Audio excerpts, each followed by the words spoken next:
Bonjour Cécile, bonjour Patrick, bonjour à tous. Alors la future loi climat, vous consacrez votre édito ce matin à ce début de l'examen et puis des débats à l'Assemblée nationale.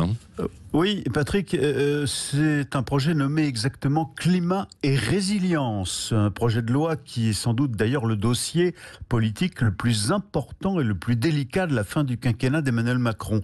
Après la crise des Gilets jaunes déclenchée notamment par la création d'une nouvelle taxe écologique sur les carburants, après le divorce entre Nicolas Hulot et lui, le président joue gros sur cette affaire. Il veut profiter de ce texte destiné à inscrire durablement la France dans la lutte contre le réchauffement climatique pour montrer qu'il a fait progresser cette cause, mais sans casser l'économie et la croissance, évidemment surtout en pleine crise.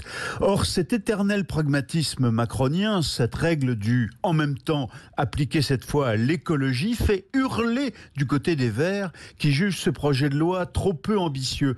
Europe Écologie Les Verts parlent même de trahison sous prétexte que les propositions de la Convention citoyenne pour le climat, Patrick, n'ont pas été reprises intégralement par la majorité. Oui, la majorité qui est d'ailleurs divisée face à ce projet de loi. Alors en effet, au sein du groupe LREM, certains députés macronistes, encore venus de la gauche et des Verts, il en reste, trouvent eux aussi trop timoré ce texte présenté par Barbara Pompili, la ministre de la Transition écologique. Certains se demandent même s'ils ne vont pas voter les amendements d'un groupe de députés écologistes dissidents de La République En Marche. Ils sont partis il y a quelques mois au moment des municipales et parmi eux, il y a Mathieu Orphelin ou Cédric Villani. Des amendements qui veulent durcir le projet de loi. Un exemple, ce groupe de députés voudrait rétablir l'interdiction pure et simple des vols intérieurs en France quand une solution ferroviaire est offerte en moins de 4 heures de train, là où le projet de loi propose 2h30 tout de même. Si ce durcissement était voté, ça changerait tout. Si cet amendement passe, c'en sera fini des Paris-Nice, des Paris-Marseille, voire même du Paris-Biarritz en avion. Oui, on ne serait pas loin du Paris-Toulouse, d'ailleurs aussi, quoi. Bon, c'est oui, limite. exactement. Bien sûr. Je l'ai omis, mais vous avez raison. Bah oui. Il y a une gêne pour les passagers évidemment habitués de ces lignes, qui sont en plus très rentables pour Air France, qui en a bien besoin en ce moment. Oui, bon, mais ces députés En Marche qui sont rebelles restent minoritaires, non ?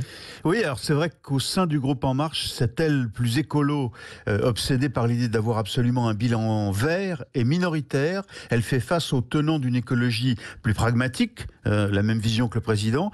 Et cette majorité-là du groupe affirme vouloir tenir compte des réalités économiques, des inquiétudes des lobbies professionnels et industriels qui sont, eux, très angoissés par les débats qui ont débuté hier à l'Assemblée. C'est l'aérien, le transport routier, l'agriculture, l'automobile, le secteur aussi de la publicité lui-même. Tous suivent de très près les débats et tous redoutent que les parlementaires jouent à qui lave plus vert.